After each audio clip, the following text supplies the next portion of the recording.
As part of the organization's global week of activities, Education for All campaign network The Gambia organized a one-day face-to-face community sensitization campaign at Madina Lamin Kante in the town of Washu, Central River Region North, on the theme Education Cannot Wait, Save Schools Reopening.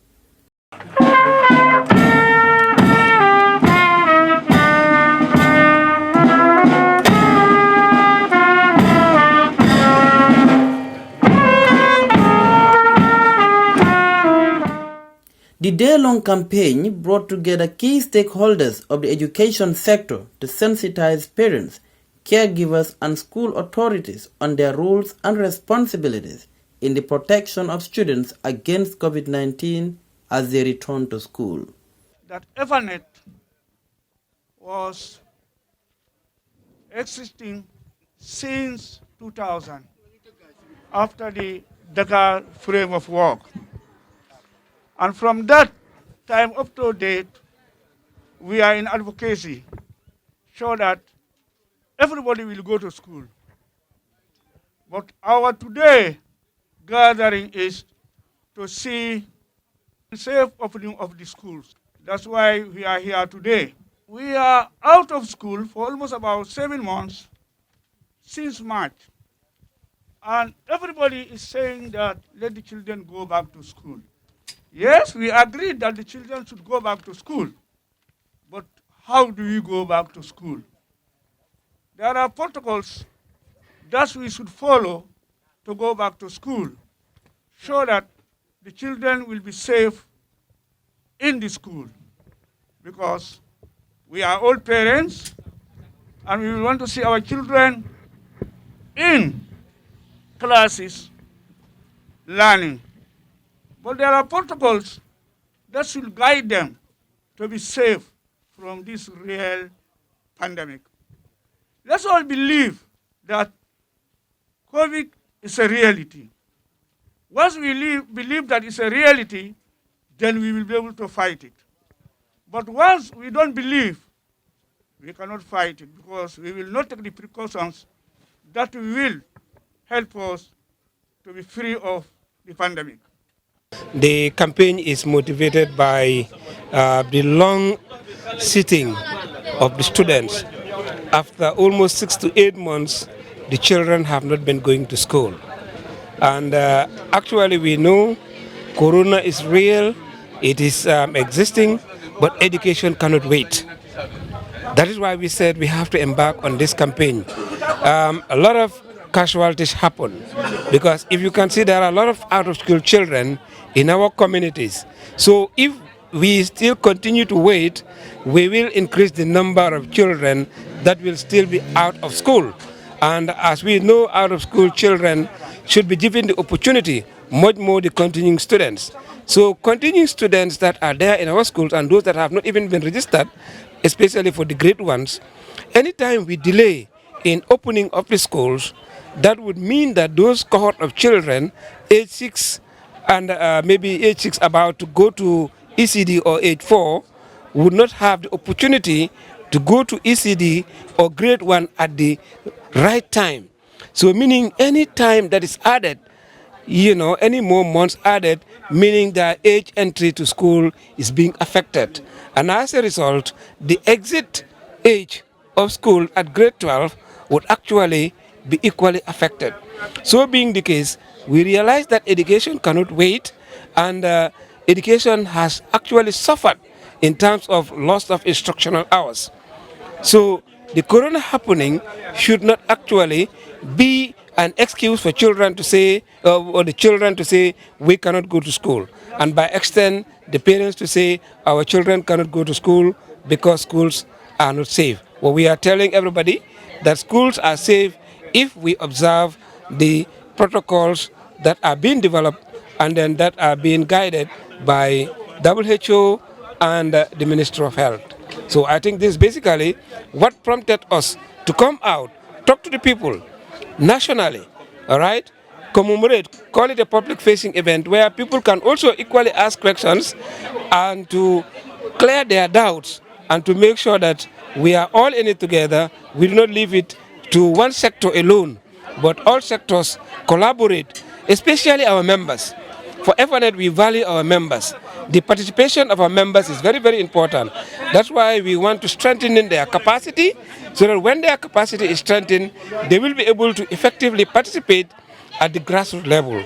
That's why we brought them together here, and then we commemorate this day so that we can all go to school safe, sound, and then we are all comfortable.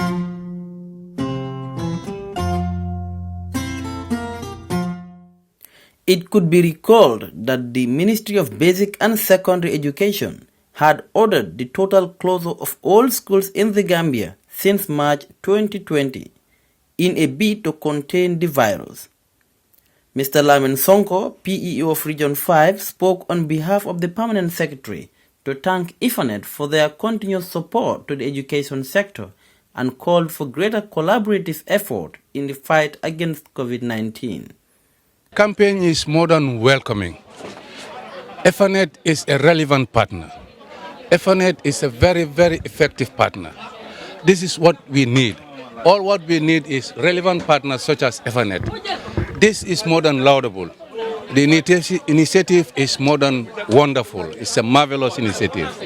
The EFANet program has gone a long way in trying to ameliorate the struggle we are since the beginning of this COVID.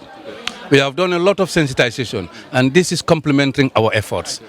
The ministry has left no stone unturned.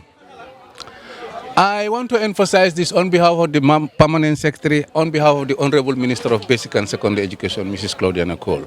The ministry have gone the extra mile. We have fumigated all the schools during the time of the Gawe and the WAS exams. Thank God we have conducted these exams successfully, and the results are almost out now for the Gawe and the WAS very soon. That was a plus and a credit to all stakeholders, particularly the Department of State for Basic and Secondary Education. The sensitization and the readiness for schools is almost done. This is almost the complementary effort of EFANet. We have done all the sensitization, and this bit of it from EFANet is complementing the efforts of MOPSI. All our schools are fumigated, our schools are ready now, all detergents have been supplied to schools, we have hand washing materials available in all schools. We have developed ready protocols, 3 protocol areas for interventions in school. At the gate, in the school, and in the classroom. These are the 3 basic protocol observation areas for interaction. And all of these intervention areas is strictly saying zero tolerance to the non-wearing of face masks. Face masks must be abided by all sundry. Students, teachers, even visitors to school must have face masks. If they don't have face masks and they are not complying to hand washing material, we are saying no entry into our schools by anybody. Speaking to the Gambia Education TV, the National Program Coordinator explains why EFANet chose CRR North for this sensitization campaign. CRR, actually, if you look at CRR, from research, it shows that all development indicators, CRR is lagging behind, especially CRR North. If you look at maybe Kaur Circle or cluster would be an area that actually boosts enrollment. But if you look at enrollment in CRR, it's very low. You look at Nyanija, enrollment is very low. A lot of out-of-school children. You look at Same, it's very low. You look at Nyani, it's all still very low compared to other parts of the country. So the people of CRR North should also be more enlightened so that they take up education and all other development indicators more seriously. Because certain times we tend to blame them, but do we ask ourselves what is responsible? Is it that they do not get the right information or they do not get actually the true picture of what is happening? If you look at the incident of out-of-school children, it's more in CRR than in any other region.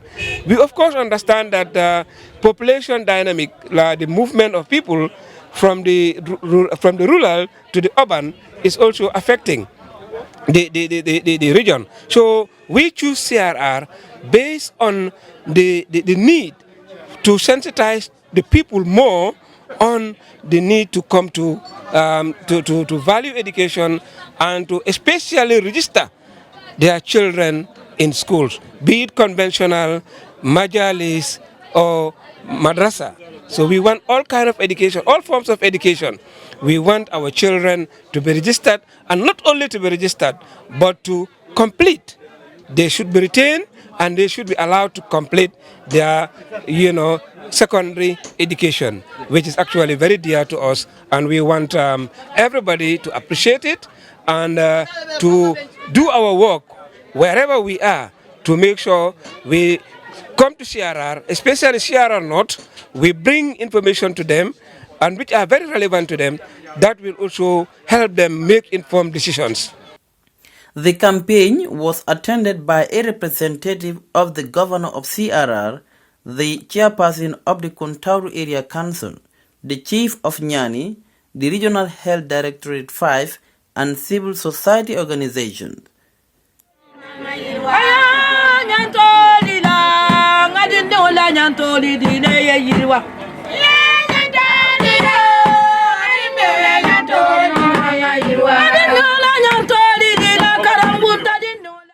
My name is Keba S. Conte. I am a community member of Kuntauru of Town. Also a committee member for EFANet. And then also Albas coordinator, CRR North. Yes, the program here meant a lot for me because it has raised my awareness for the campaign for enrollment and retention, and then like the theme is education in emergency campaign. Definitely a lot has been said that has sort of capacitized me personally in a bit to enhance our enrollment and retention in schools, and then also given the opportunity to interact and share with the wider community members, about enrollment and retention as a problem, as a big challenge in our schools. It has better prepared parents now to embrace the challenges ahead of opening school. The gathering also witnessed the handing over of donated textbooks by the Kuntauru Area Council to EFANet for onwards distribution to schools in CRR North. For the communication unit of MOPSI, I am Mamadou Saidou Jallo.